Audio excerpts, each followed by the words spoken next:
Нэг удаа олон мянган хүн цуглаж шахалцалдан байх үедээ Есүс дагалдагчдаа хандан Парс бүлгийн гишүүдийн эсгсэн хөрөнгө мэт халдвартай хуурамч зангаас болгоомжил. Хожим хорвоогийн бүх нууц илэрх болно. Та нарын хоорондоо нууцлан ярьсан юм хожим бүгдэд сонсно. Та нарын хоорондоо шимнэлдэн хэлэлцсэн юм хожим хотын гудамжинд тунхаглагдана.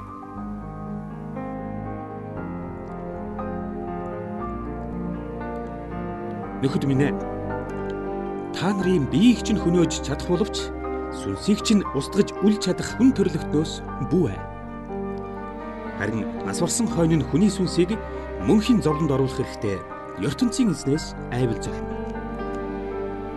Хүмүүс 5 бор шувууг хэдэн мөнгөөр бие биедээ зардаг боловч ертөнцийн эзэн тэр шувуудын нэгийг ч мартаагүй. ертөнцийн эзэн та нарын толгойн үсийг хүртэл тоош ирэхээр нь мэднэ. Түүний хувьд та нар тэр олон шувуутай зүйрлэшгүй илүү чухал учраас юунаас ч айх хэрэггүй.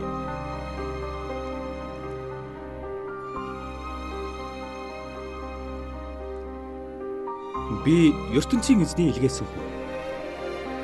Бусдын өмнө хүн өөрийгөө би Есүс их гэж зарлавал хожим ертөнцийн эзний ярвсан эч нарын өмнө энэ хүн миний их гэж би хэлнэ. Бусдын өмнө хүн өөрийгөө би Есүс их биш гэвэл хожим ертөнцийн эзний ярвсан эч нарын өмнө энэ хүн минийх биш гэж би хэлнэ.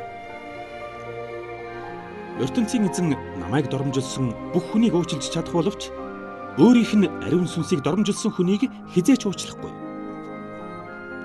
Хожим хүмүүс та нарыг баривчилж, сүмийн хурлын танхимын эрхлэгч, эргэтэн тушаалтнуудын өмнө аваачих. Байцаалтын үед ертөнцийн эзний ариун сүнс хэрэгтэй үгийг чинь зааж өгөх учраас тэр үед юу гэж хэлэх тухай бүү санаа зов гэж Есүс хэллээ.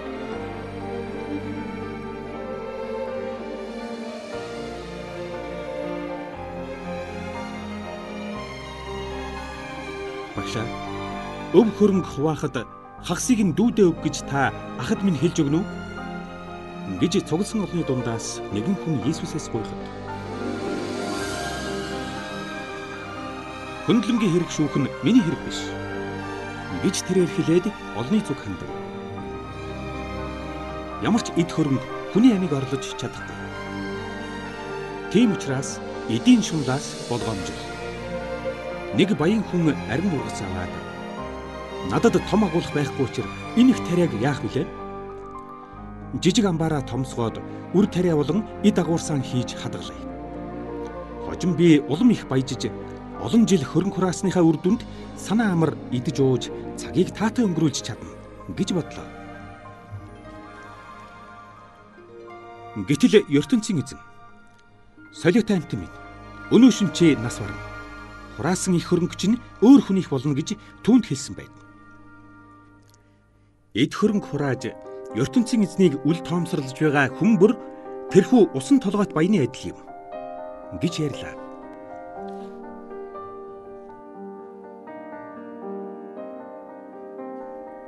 Есүс дагалдагчдын хамт байхдаа хүний амьнаас юутай ч зүйрлэшгүй чухал учраас идэх хоол, өмсөх хувцсанд бүү санаа тавь. Хон хэрэг өөрөө тариа тарьж хурааж нөөцлдөггүй боловч өлсөж өгдөггүй. ертөнцийн эзэн тэднийг хоололдог. Үүнийг эргэцүүлэн бодож үз. Та нар түүний хувьд ямар ч шуутай зүйрлэшгүй чухал. Санаа зовснороо та нар амьдралаа уртсахгүй.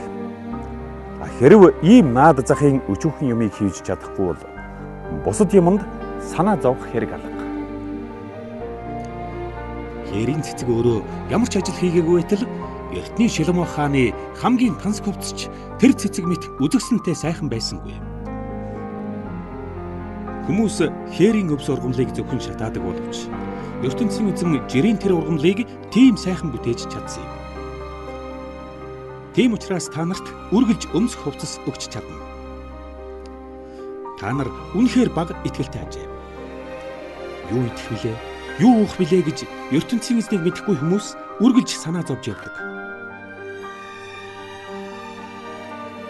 Гэтэл ертөнцийн эзэн эцэгч нь та нарын хэрэгтэй бүхнийг мэддэг учраас юунд ч бүү санаа зов. та нар эхлээд ертөнцийн эзний яр бусын мөнхийн үсийг эрмэлзвэл бүх хэрэгтэй юм хүлээн авах болоо.